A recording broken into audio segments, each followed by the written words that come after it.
শঙ্কর, ওঠ বাবা, বাবা ওঠ।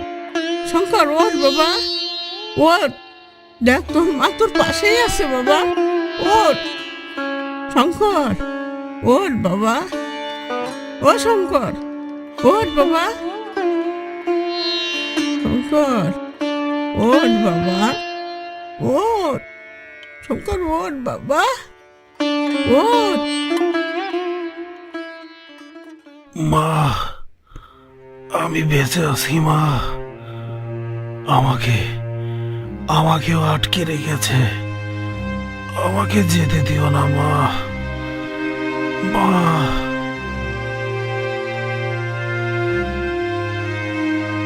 নে নে, আর দেরি করিস না। দেহটা নিয়ে এবার শ্মশানে চল। না না না, ওকে নিও না, ওর কিচ্ছু হয়নি। ওকে নিও না তোমরা, ওকে নিও না, ও বেঁচে আছে।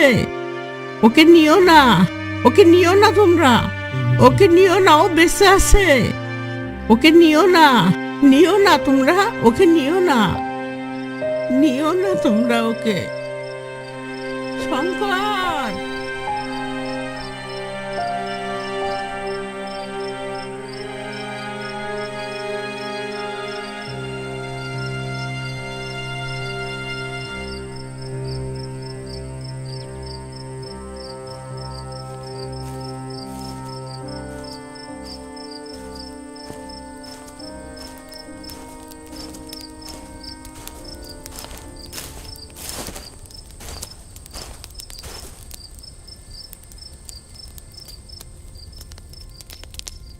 শুরু হয়ে গেছে, সকলেই মরবি। সে এসে গেছে, এসে গেছে সে। সবাই মরবি, মরবি সবাই, মরবি মরবি, সবাই মরবি।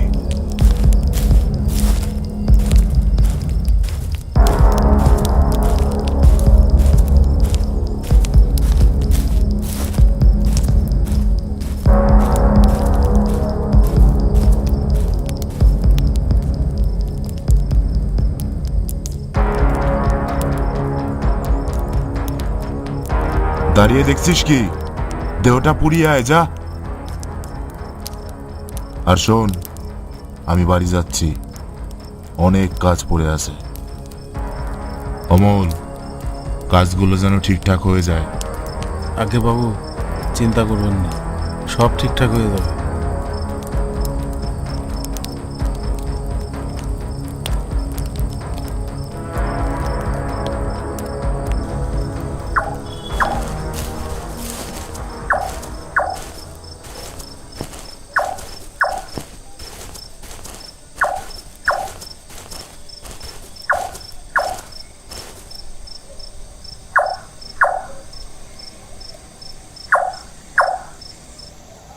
ধীরেন, তুই মরাটাকে ধরে বসে থাক, আমরা কাঠ খুঁজে নিয়ে আসি। কি বলছিস স্বামী? না না, আমি একা থাকতে পারবো না। যা বলেছি তাই কর, নইলে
আমি কিছু করিনি। এখানে কি করছিস? দেহ কোথায়? ও ও হেঁটে হেঁটে ওই নদীর জলে। কি বলছিস কি? জানিস, ও যখন ঝাঁপ দিল তখন জলে কোনো আওয়াজ হয়নি, আর ওর চোখ দুটো লাল ছিল।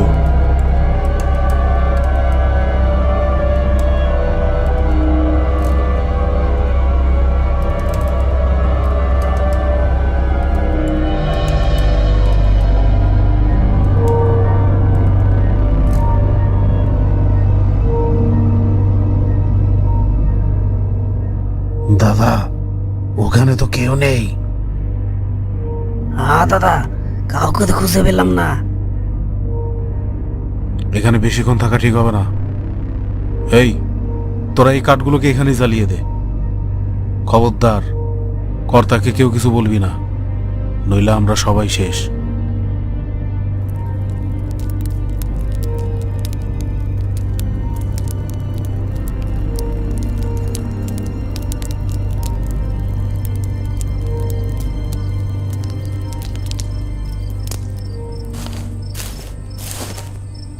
সবাই তো বাড়ি ফিরে গেল, তখন যা হলো। না, তাড়াতাড়ি বাড়ি ফিরতে হবে।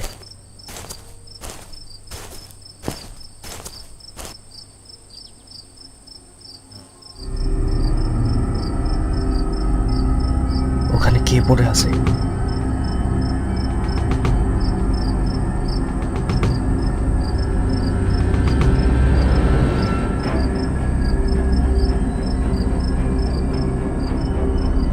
এসব কি ঘটছে? তখন ওই লোকটা যা বলল সবই কি সত্যি?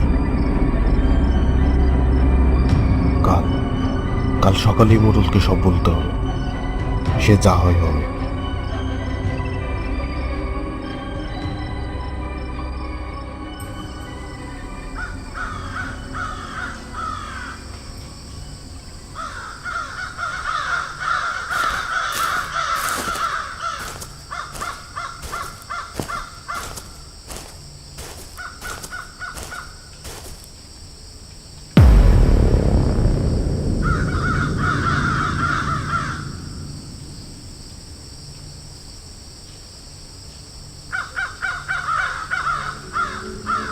আর দাঁড়িয়ে থাকিস না, এতগুলো দেহ এক এক করে তো শ্মশানে নিতে হবে।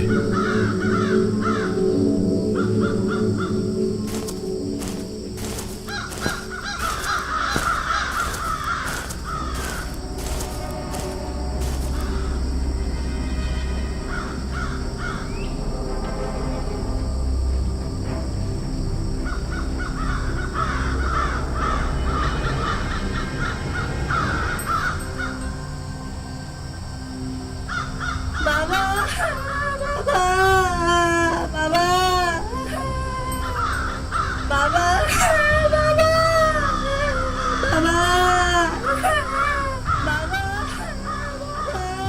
বাঁচতে হলে যত তাড়াতাড়ি সম্ভব আমাদের এই গ্রাম ছেড়ে অনেক দূরে কোথাও চলে যেতে হবে।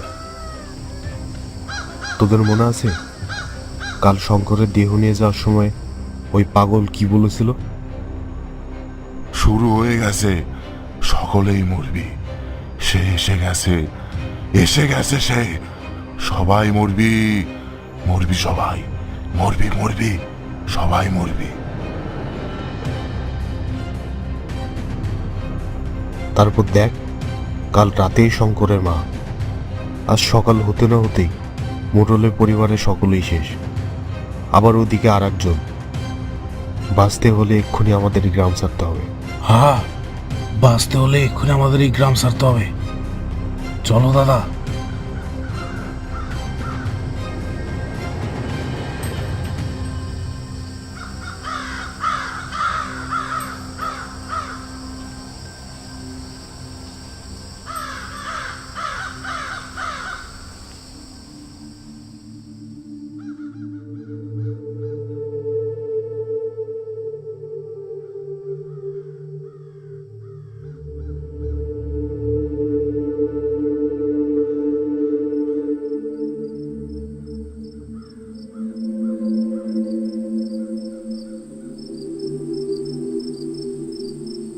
এই গ্রাম আমাদের মা, যাই হয়ে যাক না কেন মাকে রক্ষা করার দায়িত্ব আমাদের।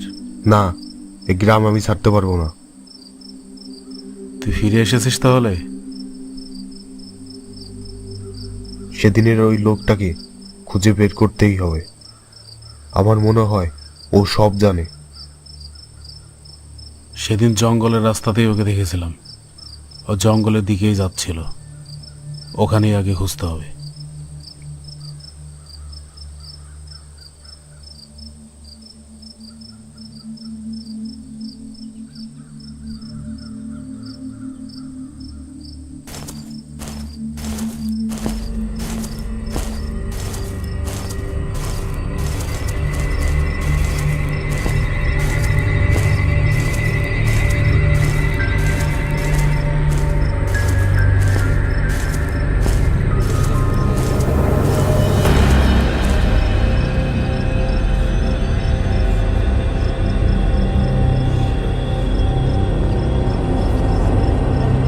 ওই তো সে লোকটা।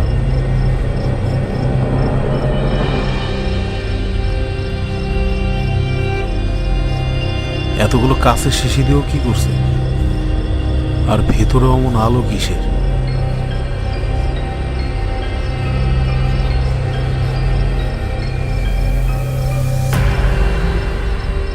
ধরিস না, সরে যা, যা যা যা যা, সরে যা। আগে বল এগুলো কি, আর এগুলো দিয়ে কি করছিস তুই? এটা দিয়ে দে আমায়, দিয়ে দে। আগে বল এগুলো কি, নইলে ওটা ফেলে দিস না, রেখে দে, রেখে দে। আমি বলছি তোকে। আত্মা। কি আত্মা? কার আত্মা? ওই সবগুলো আত্মা এই কাঁচের শিশিতে আমি আটকে রেখেছি। আমি আর রোহিণী, আমি ওকে বিয়ে করব ভেবেছিলাম। আমরা একসাথে সাধনার পথ বেছে নিয়েছিলাম। একদিন কি? একদিন আমরা এক অপদেবীর আরাধনা শুরু করলাম। সাধনাটি অত্যন্ত নিম্নমার্গের ছিল, তবে গুরুদেব এ বিষয়ে সম্মতি কোনোদিনও দেবেন না। তাই গুরুদেবকে না জানিয়েই আমরা সেই আরাধনা শুরু করি। জানিস তো, সব ঠিকঠাক চলছিল, কিন্তু একদিন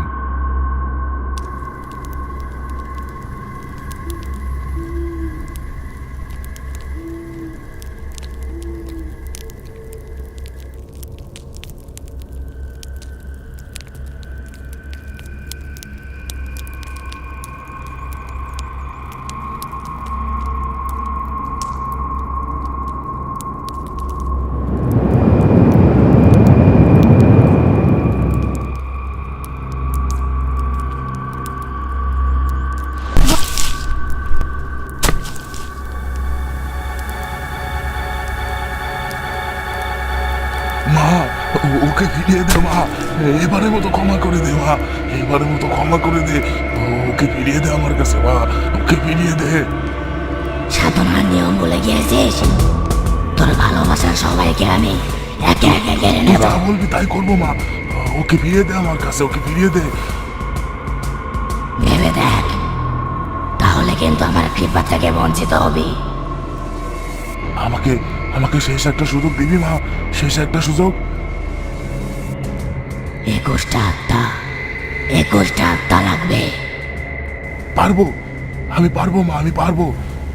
আমাকে যে পারতেই হবে, আমাকে পারতেই হবে। তবে মনে রাখবি, ওদের মৃত শরীর যেন অক্ষত থাকে।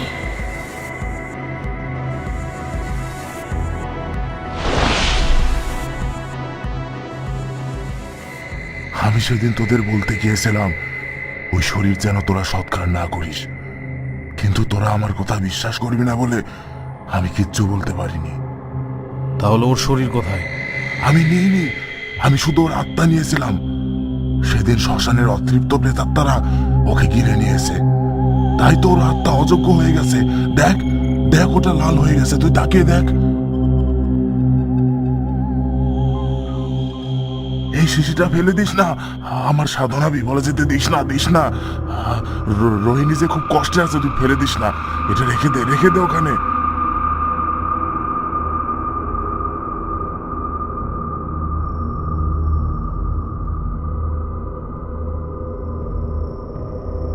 তোরা ওকে বোঝা ওকে তোরা। আমার ওই শিশিটা ভেঙে যাবে, ওকে ফেরত দিতে বল, তোরা বল ওকে, বল।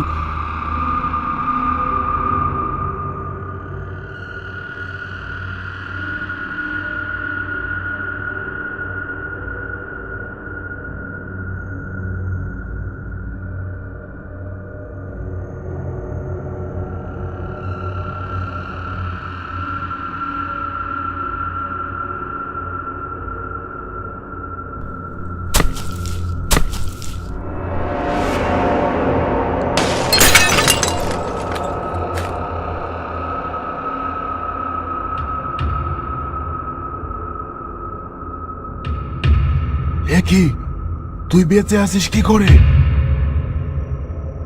গতকাল আমার পা কেটে গিয়েছিল, আর আমি নিজেই লতা দিয়ে তা বেঁধে রেখেছিলাম। দেখ, আমার ভাগ্য আমাকে বাঁচিয়ে দিল। তবে রে,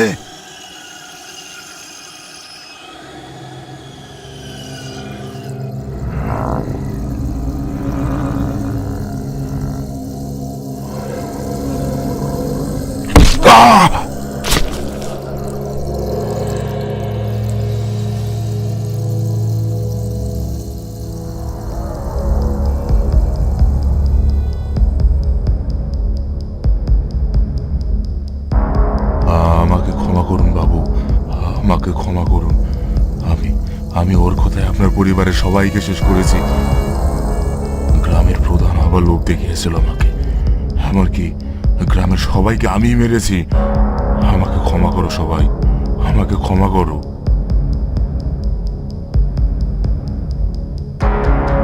না না না না না না না না না, আমাকে মেরো না, আমাকে না।